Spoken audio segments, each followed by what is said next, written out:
Hey everyone, so you've probably heard this term API thrown around a lot, right? It sounds super technical, maybe a little intimidating. But what if I told you the whole idea is actually as simple as ordering dinner at a restaurant? Well, in the next few minutes, we're going to do just that. We're going to break down exactly what an API is using that simple analogy. All right, so let's just get right to it. What is an API? It's this invisible engine that's running behind the scenes, powering so much of what you do online. But to really get it, we're not going to start with a bunch of code or complicated jargon. Nope. We're going to start with a story. So just forget all the tech talk for a second. I want you to just picture this. It's a scene you know really well. You're sitting down in a restaurant. You've got the menu in your hands, and you're trying to figure out what you're in the mood for. Okay, so in this whole restaurant scenario, there's one person who is absolutely key to our story, and that's the waiter. Believe it or not, that waiter is the secret to understanding how an API actually works. Think about the process. It's a super simple flow, right? 4 steps. First, you figure out what you want and you tell the waiter. Second, the waiter takes your order back to the kitchen. Third, the kitchen gets to work and makes your food. And finally, fourth, the waiter brings that food all the way from the kitchen right to your table. The most important part to notice here is the waiter's job. They're basically the dedicated messenger in this whole operation. Pretty straightforward, yeah? And here's the crucial part of this whole thing. You don't just get up and walk into the kitchen yourself, right?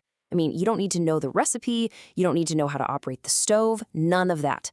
The waiter handles all of that communication for you. They are the essential middleman, that link between you and the kitchen. All right, you got that picture of the restaurant clear in your head. Good. Now let's start connecting this back to the world of tech. It's time to see how our friendly waiter is a perfect stand-in for a piece of software.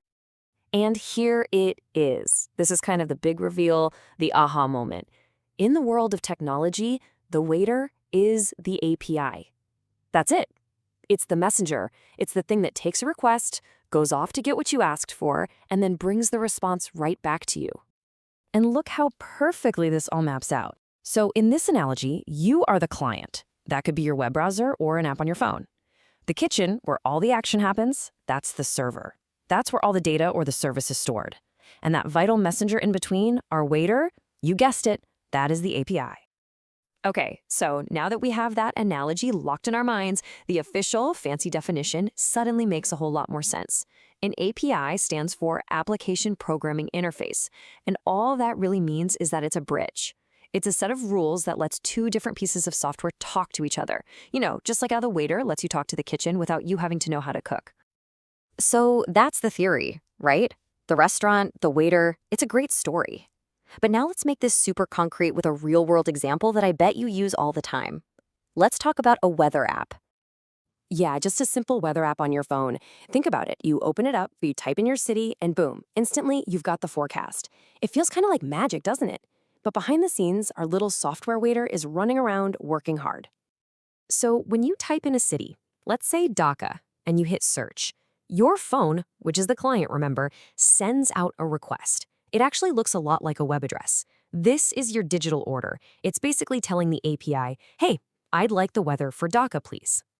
Now, the API, our waiter, takes that request and carries it over to the weather company's server. That's our kitchen. The server finds the info and sends it back. This is the food being delivered. But take a look. It's not very pretty, is it? It's just raw data, all structured and organized. You've got the city, the temperature, the condition, just the facts. And in the final step, the API delivers that raw data right back to your phone. Then your weather app, the client, takes that data and does its magic. It turns it into that beautiful, easy-to-read display you're used to seeing. You never see all that messy code in the background. You just get the final, polished result. Our waiter has successfully delivered the meal, and your app has put it on a nice plate for you. Okay, so as we start to wrap this up, let's just zoom out for a second and really appreciate how important this software waiter idea is. It's not just a cute analogy, it's fundamental to our digital lives. These digital waiters are absolutely everywhere. They're connecting everything. When you log into Facebook or your banking app, an API is the waiter that checks your password with the server. When you buy something on Amazon, an API is what processes your payment. Your bank, your social media, cloud platforms like AWS, all of it is powered by millions of these APIs constantly talking to each other behind the scenes. So look, if you only remember one thing from all of this, let it be this simple idea. An API is the software's waiter. It's a really simple concept, but it's so powerful. It perfectly explains all of that invisible communication that's happening around us every second of every day. And I'll leave you with this final thought. Now that you know what to look for, just think about the apps and websites you use every single day. Can you spot where these digital waiters are at work, fetching information for you? Because I guarantee, the more you look, the more you'll start to see them everywhere. And you'll realize just how deeply connected our digital world really is.